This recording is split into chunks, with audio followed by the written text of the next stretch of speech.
to the right, one receiver to the left. And this play looked to be blown up, and it's going to be dropped. Pass was tipped and short, and Liberty's season hanging in the balance. 4th down and 8, 2 receivers to the right, 1 to the left. Smith goes to the screen to the left. Dennis is in no man's land, and he's brought down. That will make things extremely difficult for Liberty. So 3rd down and 2, 1 minute and 2 seconds to go.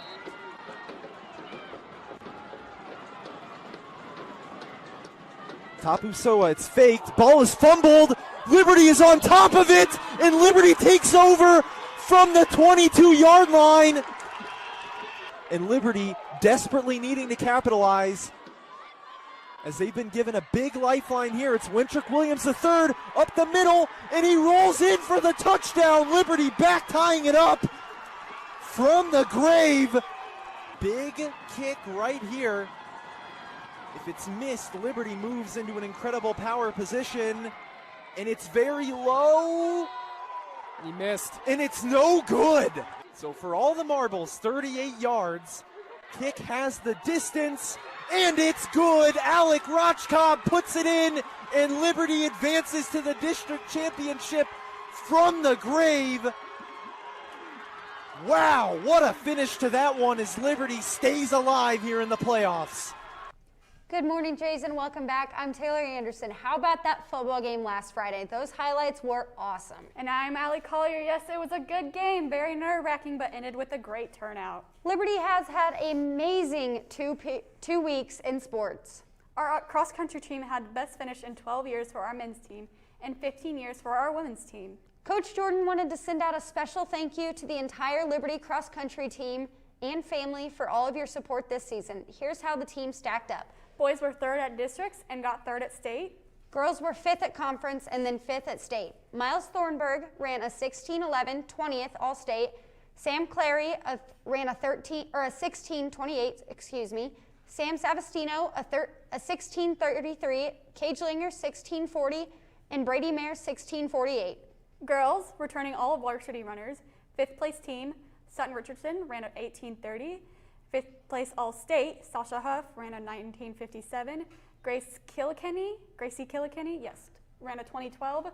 Britta Faust ran a 2020. Allie Manier, 2028. Ella Lawrence, 2035. And Haley Nelson with a 2055. Sutton and Miles were both the 3rd fastest Class 5 sophomores. Congrats to all of the cross-country team. Not only did our cross-country do amazing this week, but so did the boys' soccer team. They sure did. In fact, they won district semifinals 2-1 and then the finals 1-0.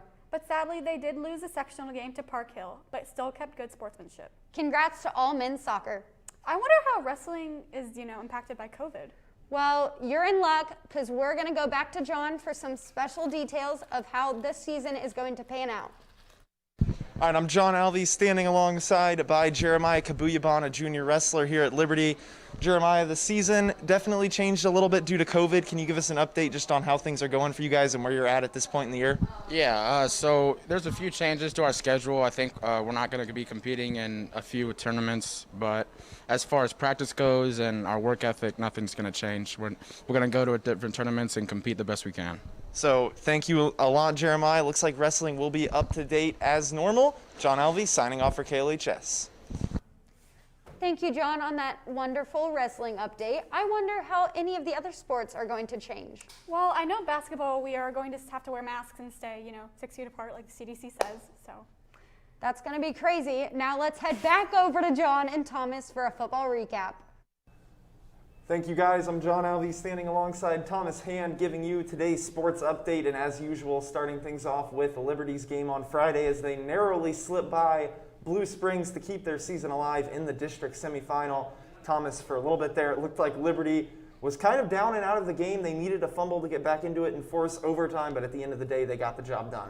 Yeah, I mean, it really just came down to that fumble in the fourth quarter that led to the Wintrick Williams touchdown at the end. Yeah, I mean, the Wildcats were up by 7 points. There was under a minute to go, and then just a bad exchange from the quarterback to the running back. And, I mean, that's really what it came down to in the end.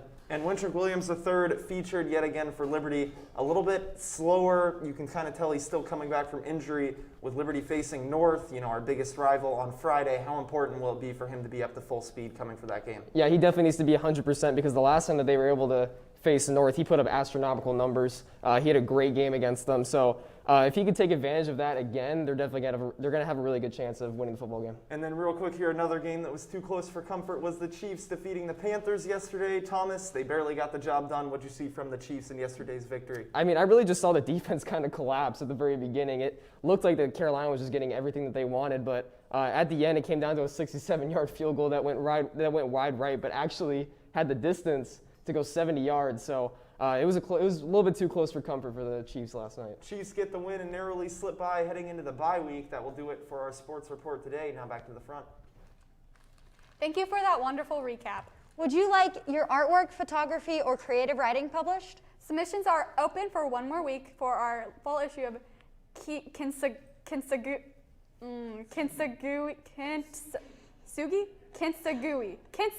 literally, magazine. We're taking submissions for writing poetry, short fiction, and creative nonfiction arts, painting, drawing, sculpture, and digital media photography. You can do still life, portrait, non-moving, and action shots, sports, and moving photography. The submission window is now Friday through November 13th.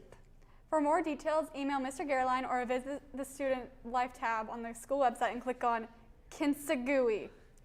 Yes. With the flu season coming up, we asked Mrs. Kovac from the nurse's office how she thinks the coronavirus will affect the flu season. I am hoping that coronavirus is going to have a positive impact upon the flu season because people are utilizing hand washing a lot more and we are all wearing masks. So I'm hoping that our flu season will be less this year. And will things like the mask help us with the flu season? I'm not a fortune teller, but I'm hoping that is the case. We also asked how we can tell the difference between the flu or coronavirus. There really is very similar symptoms, so it's impossible to tell completely. However, coronavirus is unique with a loss of taste and a loss of smell. For KLHS, I'm Alex Cronin. Thank you, Alex. We look forward to preparing our LPS Salute to Veterans video presentation Wednesday morning, November 11th, 2020 at 9:30 a.m. Students and staff are encouraged to watch this together and can do so by clicking here. Included in this 10-minute video will be a special performance from our high school vocal musical team, along with a special tribute to all of those LPS staff that have served our country. Your practical leadership class is doing a project called Leadership Can for a Gram. This means they need our help. This is how it works. You can put cans in a bag, write the names of the recipients, and your third-hour teacher on the outside of the bag. 5 cans equals 1 gram. This starts November 16th through the 21st, 7:30 to 8 a.m. Every day, A and B days. That sounds awesome. I will definitely be participating. So will I. Avid's Facebook Live event is tonight at 7 p.m. Tonight at 7 p.m., the Avid elective team is hosting a Facebook Live event for our parents. The focus is on organizing learning at home. The Avid site team is meeting Wednesday, November 11th at 8 a.m. in room 318. Also, the blood drive is on Wednesday from 7 to 3 in the Coakley Gym. Permission forms can be picked up in room 703 and 704. Donors, bring your student IDs or driver's license. That is all the announcements we have today. Now please stand for the pledge.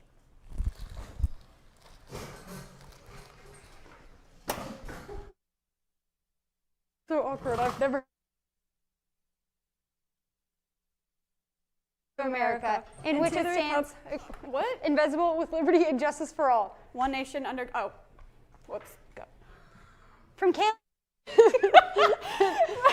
Hand, John Alvey, Claire Hamilton, and the rest of our amazing production crew, I'm Taylor Anderson. And I'm Allie Collier. Wear your mask, maintain 6 feet away, wash your hands. Have a marvelous Monday, Jays.